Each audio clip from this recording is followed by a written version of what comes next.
Inilah kisah sengsara Tuhan kita Yesus Kristus menurut Matius.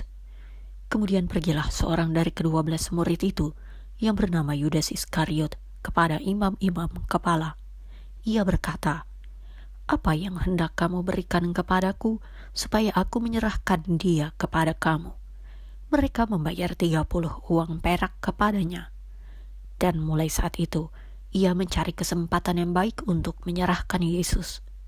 Pada hari pertama dari hari raya roti tidak beragi, datanglah murid-murid Yesus kepadanya dan berkata, "Di mana engkau kehendaki kami mempersiapkan perjamuan Paskah bagimu?"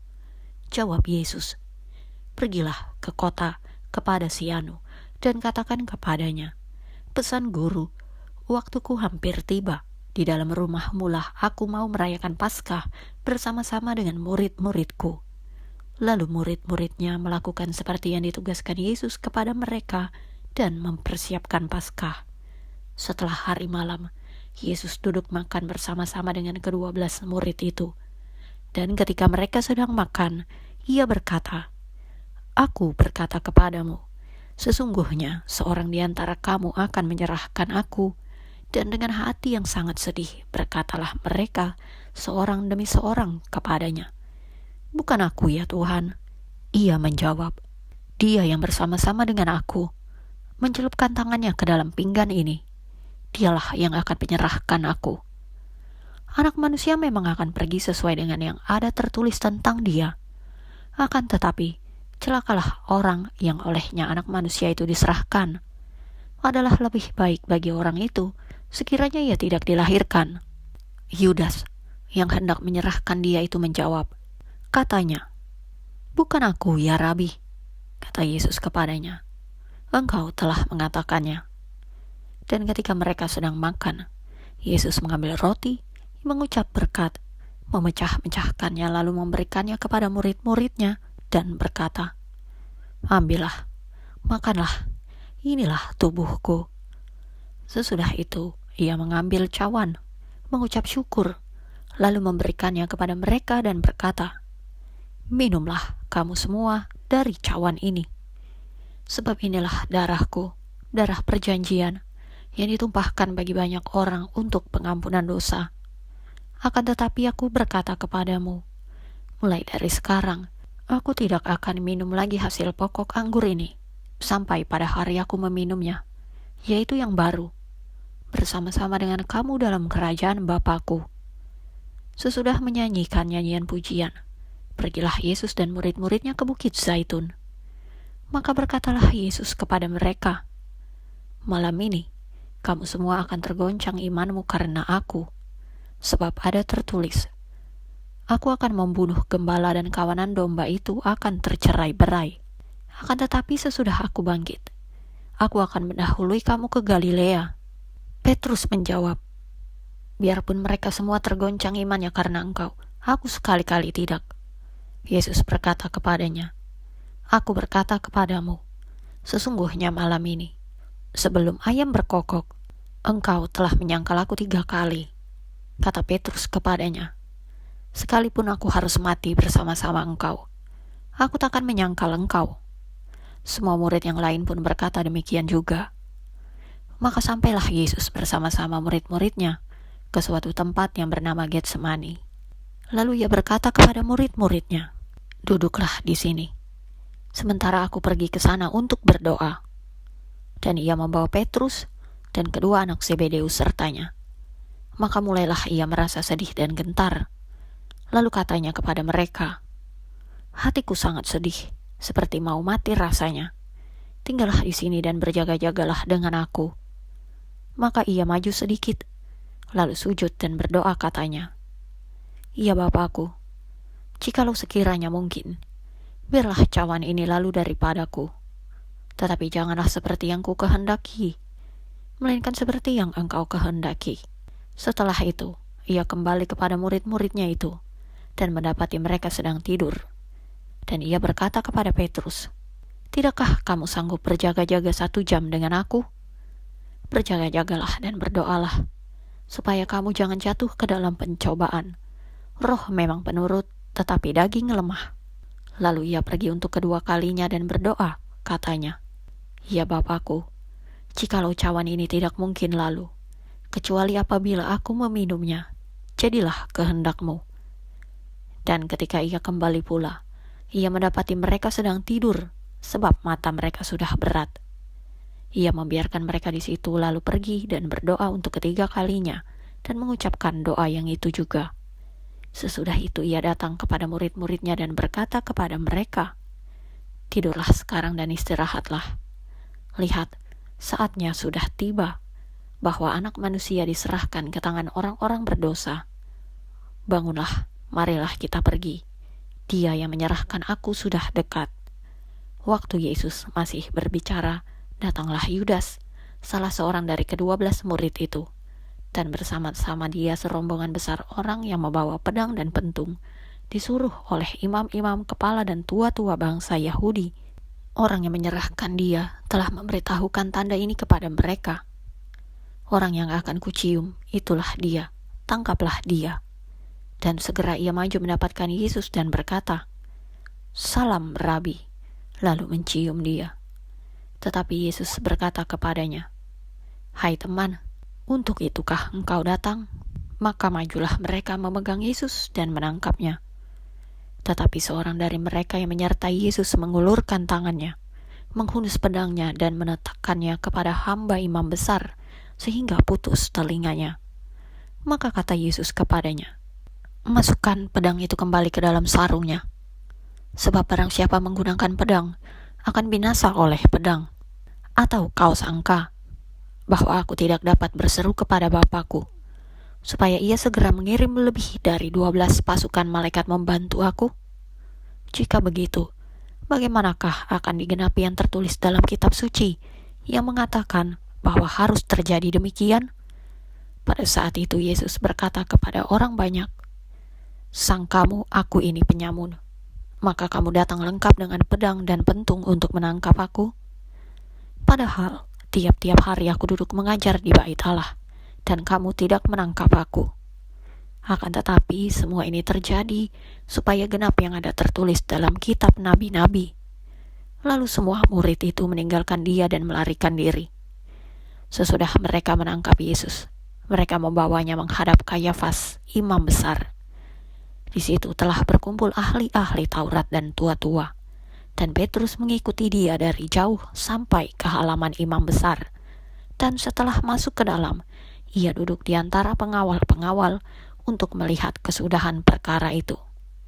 Imam-imam kepala dan seluruh mahkamah agama mencari kesaksian palsu terhadap Yesus, supaya ia dapat dihukum mati. Tetapi mereka tidak memperolehnya. Walaupun tampil banyak saksi dusta, akhirnya tampillah 2 orang yang mengatakan, orang ini berkata, aku dapat meruntuhkan bait Allah dan membangunnya kembali dalam 3 hari.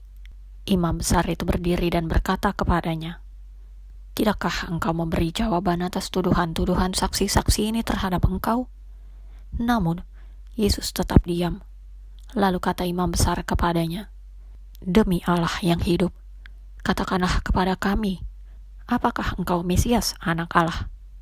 Jawab Yesus, engkau telah mengatakannya. Akan tetapi aku berkata kepadamu, mulai sekarang kamu akan melihat Anak Manusia duduk di sebelah kanan yang Maha Kuasa dan datang di atas awan-awan di langit. Lalu imam besar mengoyak pakaiannya dan berkata, ia menghujat Allah. Untuk apa kita perlu saksi lagi? Sekarang telah kamu dengar hujat itu. Bagaimana pendapat kamu? Mereka menjawab, ia harus dihukum mati. Lalu mereka meludahi mukanya dan meninjunya. Orang-orang lain menampar dia dan berkata, bernubuatlah kepada kamu, hai Mesias, siapakah yang memukul engkau? Sementara itu Petrus duduk di luar di halaman. Lalu datanglah seorang hamba perempuan kepadanya, katanya, engkau juga selalu bersama Yesus, orang Galilea itu. Namun, ia menyangkal di depan semua orang, katanya, aku tidak tahu apa yang kau maksud. Ketika ia pergi ke pintu gerbang, seorang hamba perempuan lainnya melihat dia dan berkata kepada orang-orang yang ada di situ, orang ini selalu bersama Yesus, orang Nazaret itu. Ia menyangkal lagi dengan bersumpah, Aku tidak kenal orang itu. Tidak lama kemudian, orang-orang yang ada di situ datang kepada Petrus dan berkata, "Pasti engkau juga salah seorang dari mereka. Itu nyata dari logatmu." Lalu mulailah Petrus mengutuk dan bersumpah, "Aku tidak kenal orang itu." Seketika itu juga berkokoklah ayam. Petrus pun teringat akan apa yang dikatakan Yesus kepadanya. "Sebelum ayam berkokok, engkau telah menyangkal aku 3 kali." Lalu ia pergi keluar dan menangis dengan sedih. Ketika hari mulai siang, semua imam kepala dan tua-tua bangsa Yahudi berkumpul dan mengambil keputusan untuk membunuh Yesus. Mereka membelenggu dia, lalu membawanya dan menyerahkannya kepada Pilatus, wali negeri itu. Pada waktu Yudas yang menyerahkan dia melihat bahwa Yesus telah dijatuhi hukuman mati, menyesallah ia. Lalu ia mengembalikan uang yang 30 perak itu kepada imam-imam kepala dan tua-tua dan berkata, "Aku telah berdosa karena menyerahkan darah orang yang tak bersalah." Tetapi jawab mereka, "Apa urusan kami dengan itu? Itu urusanmu sendiri." Maka ia pun melemparkan uang perak itu ke dalam bait suci, lalu pergi dari situ dan menggantung diri. Imam-imam kepala mengambil uang perak itu dan berkata, "Tidak diperbolehkan memasukkan uang ini ke dalam peti persembahan, sebab ini uang darah." Sesudah berunding, mereka membeli dengan uang itu tanah yang disebut tanah tukang periuk untuk dijadikan tempat pekuburan orang asing. Itulah sebabnya tanah itu sampai pada hari ini disebut tanah darah. Dengan demikian, genaplah firman yang disampaikan oleh Nabi Yeremia. Mereka menerima 30 uang perak, yaitu harga yang ditetapkan untuk seorang menurut penilaian yang berlaku di antara orang Israel. Dan mereka memberikan uang itu untuk tanah tukang periuk, seperti yang dipesankan Tuhan kepadaku. Lalu, Yesus dihadapkan kepada wali negeri, dan wali negeri bertanya kepadanya, "Engkaukah raja orang Yahudi?" Jawab Yesus, "Engkau sendiri mengatakannya." Tetapi atas tuduhan yang diajukan imam-imam kepala dan tua-tua terhadap dia, ia tidak memberi jawab apapun. Maka kata Pilatus kepadanya, "Tidakkah engkau dengar betapa banyaknya tuduhan saksi-saksi ini terhadap engkau?" Tetapi ia tidak menjawab suatu kata pun, sehingga wali negeri itu sangat heran. Telah menjadi kebiasaan bagi wali negeri untuk membebaskan satu orang hukuman pada tiap-tiap hari raya itu atas pilihan orang banyak. Dan pada waktu itu, ada dalam penjara seorang yang terkenal kejahatannya yang bernama Yesus Barabas. Karena mereka sudah berkumpul di sana, Pilatus berkata kepada mereka, "Siapa yang kamu kehendaki kubebaskan bagimu? Yesus Barabas atau Yesus yang disebut Kristus?" Ia memang mengetahui bahwa mereka telah menyerahkan Yesus karena dengki. Ketika Pilatus sedang duduk di kursi pengadilan, istrinya mengirim pesan kepadanya, "Jangan engkau mencampuri perkara orang benar itu, sebab karena dia aku sangat menderita dalam mimpi tadi malam." Tetapi oleh hasutan imam-imam kepala dan tua-tua, orang banyak bertekad untuk meminta supaya Barabas dibebaskan dan Yesus dihukum mati. Wali negeri menjawab dan berkata kepada mereka, "Siapa di antara kedua orang itu yang kamu kehendaki kubebaskan bagimu?"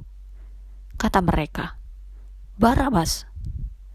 Kata Pilatus kepada mereka, "Jika begitu, apakah yang harus kuperbuat dengan Yesus yang disebut Kristus?" Mereka semua berseru, "Ia harus disalibkan," katanya. Tetapi kejahatan apakah yang telah dilakukannya? Namun mereka makin keras berteriak, "Ia harus disalibkan." Ketika Pilatus melihat bahwa segala usaha akan sia-sia, malah sudah mulai timbul kekacauan, ia mengambil air dan membasuh tangannya di hadapan orang banyak dan berkata, "Aku tidak bersalah terhadap darah orang ini. Itu urusan kamu sendiri." Dan seluruh rakyat itu menjawab, "Biarlah darahnya ditanggungkan atas kami dan atas anak-anak kami." Lalu ia membebaskan Barabas bagi mereka. Tetapi Yesus disesahnya lalu diserahkannya untuk disalibkan. Kemudian serdadu-serdadu wali negeri membawa Yesus ke gedung pengadilan, lalu memanggil seluruh pasukan berkumpul sekeliling Yesus. Mereka menanggalkan pakaiannya dan mengenakan jubah ungu kepadanya. Mereka menganyam sebuah mahkota duri dan menaruhnya di atas kepalanya, lalu memberikan dia sebatang buluh di tangan kanannya. Kemudian mereka berlutut di hadapannya dan mengolok-olokkan dia, katanya, "Salam, hai Raja orang Yahudi." Mereka meludahinya dan mengambil buluh itu dan memukulkannya ke kepalanya. Sesudah mengolok-olokkan dia, mereka menanggalkan jubah itu daripadanya dan mengenakan pula pakaiannya kepadanya. Kemudian mereka membawa dia keluar untuk disalibkan. Ketika mereka berjalan keluar kota, mereka berjumpa dengan seorang dari Kirene yang bernama Simon. Orang itu mereka paksa untuk memikul salib Yesus. Maka sampailah mereka di suatu tempat yang bernama Golgota, artinya tempat tengkorak. Lalu mereka memberi dia minum anggur bercampur empedu. Setelah ia mengecapnya, ia tidak mau meminumnya. Sesudah menyalibkan dia, mereka membagi-bagi pakaiannya dengan membuang undi. Lalu mereka duduk di situ menjaga dia. Dan di atas kepalanya terpasang tulisan yang menyebut alasan mengapa ia dihukum. "Inilah Yesus, Raja orang Yahudi." Bersama dengan dia disalibkan dua orang penyamun, seorang di sebelah kanan dan seorang di sebelah kirinya. Orang-orang yang lewat di sana menghujat dia, dan sambil menggelengkan kepala, mereka berkata, "Hai engkau yang mau merubuhkan bait suci dan mau membangunnya kembali dalam 3 hari, selamatkanlah dirimu. Jikalau engkau anak Allah, turunlah dari salib itu." Demikian juga imam-imam kepala bersama-sama ahli-ahli Taurat dan tua-tua mengolok-olokkan dia, dan mereka berkata, "Orang lain ia selamatkan, tetapi dirinya sendiri tidak dapat ia selamatkan. Ia Raja Israel? Baiklah ia turun dari salib itu, dan kami akan percaya kepadanya. Ia menaruh harapannya pada Allah. Baiklah Allah menyelamatkan dia, jikalau Allah berkenan kepadanya, karena ia telah berkata, 'Aku adalah anak Allah.'" Bahkan penyamun-penyamun yang disalibkan bersama-sama dengan dia mencelanya demikian juga. Mulai dari jam 12 kegelapan meliputi seluruh daerah itu sampai jam 3. Kira-kira jam 3, berserulah Yesus dengan suara nyaring, "Eli, Eli, lama sabachthani." Artinya, "Allahku, Allahku, mengapa engkau meninggalkan aku?" Mendengar itu, beberapa orang yang berdiri di situ berkata, "Ia memanggil Elia." Dan segeralah datang seorang dari mereka. Ia mengambil bunga karang, mencelupkannya ke dalam anggur asam, lalu mencucukkannya pada sebatang buluh dan memberi Yesus minum. Tetapi orang-orang lain berkata, "Jangan, baiklah kita lihat, apakah Elia datang untuk menyelamatkan dia?" Yesus berseru pula dengan suara nyaring, lalu menyerahkan nyawanya. Dan lihatlah, tabir bait suci terbelah 2 dari atas sampai ke bawah, dan terjadilah gempa bumi, dan bukit-bukit batu terbelah, dan kuburan-kuburan terbuka, dan banyak orang kudus yang telah meninggal bangkit. Dan sesudah kebangkitan Yesus, mereka pun keluar dari kubur, lalu masuk ke kota kudus dan menampakkan diri kepada banyak orang.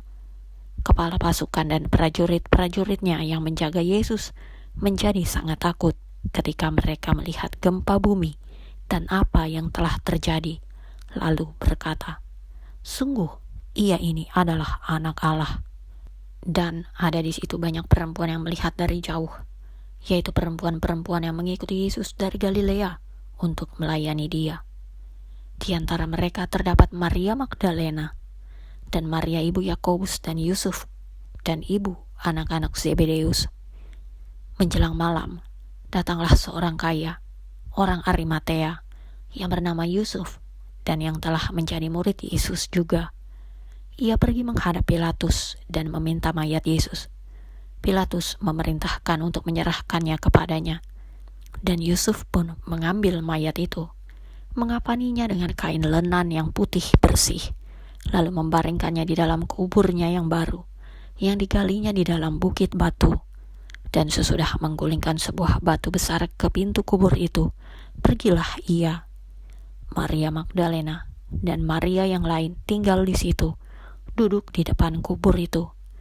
Keesokan harinya, yaitu sesudah hari persiapan, datanglah imam-imam kepala dan orang-orang Farisi bersama-sama menghadap Pilatus, dan mereka berkata, "Tuan, kami ingat bahwa sewaktu hidup si penyesat itu berkata, 'Sesudah 3 hari aku akan bangkit.' Karena itu, perintahkanlah untuk menjaga kubur itu sampai hari yang ketiga. Jikalau tidak, murid-muridnya mungkin datang untuk mencuri dia, lalu mengatakan kepada rakyat, 'Ia telah bangkit dari antara orang mati.' Penyesatan yang terakhir akan lebih buruk daripada yang pertama." Kata Pilatus kepada mereka, "Ini penjaga-penjaga bagimu. Pergi dan jagalah kubur itu sebaik-baiknya."